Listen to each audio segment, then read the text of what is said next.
Question 19 on the review. Now this question is empirical probability. The last addition rule questions we did had to do with cards. Those are classical probability because when you draw a card from a deck, every card is equally likely. Now we're going to be given some data, so that's not the case anymore. 1, 2, 3, 4, 1, 2, 3, 4. And at the same time, I don't want you to get mixed up. When you see a table, sometimes, a lot of times that means conditional probability, but that is not always the case. And here's an example. And we know that because it doesn't tell us about prior knowledge. It doesn't say given that we already know something. It's going to be an or problem, and it'll be obvious when you see. So here is the sex of the person taking the survey. Some are non-smokers. Some are smokers. Some are, these are regular smokers.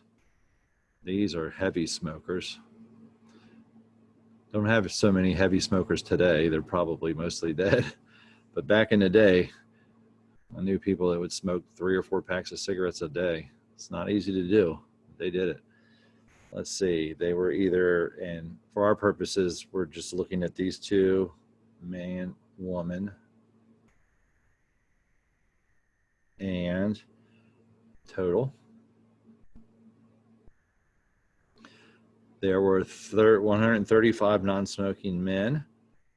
There were 55 regular smoking men. There were 5 heavy smoker men. If you add all those up, we get 195 men in the survey. There were 187 non-smoking women.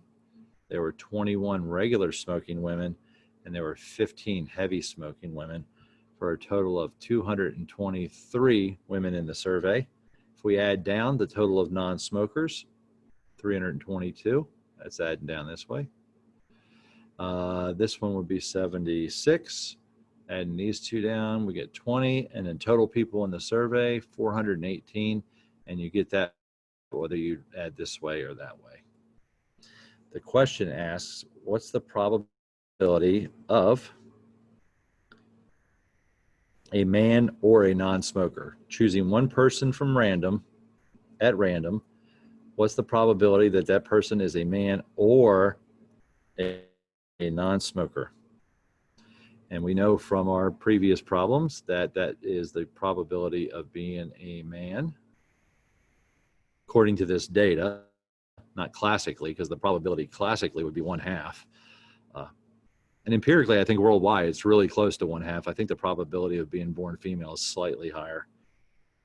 But anyway, that has nothing to do with this problem.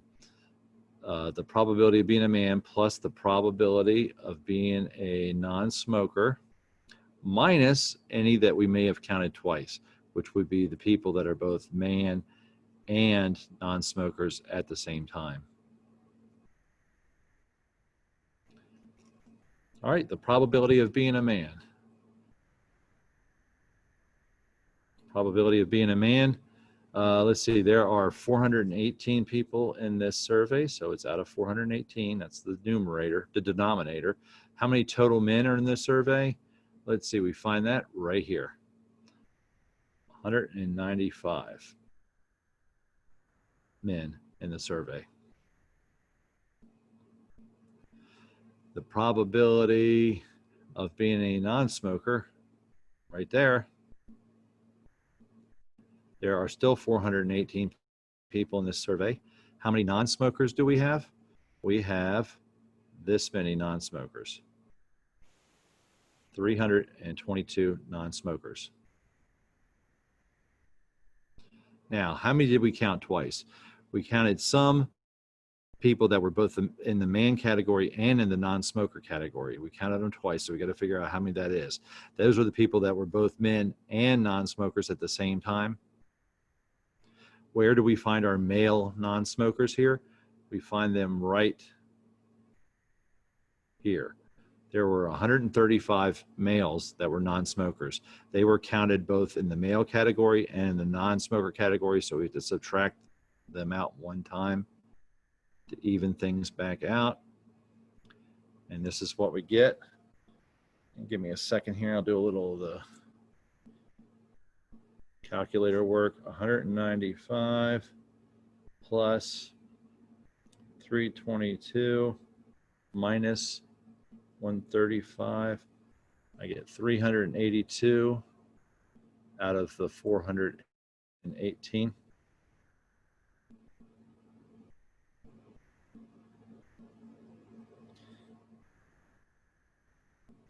.913, let's see, that is 0.9138. So according to our rounded to 3 decimal places, that's 0.914.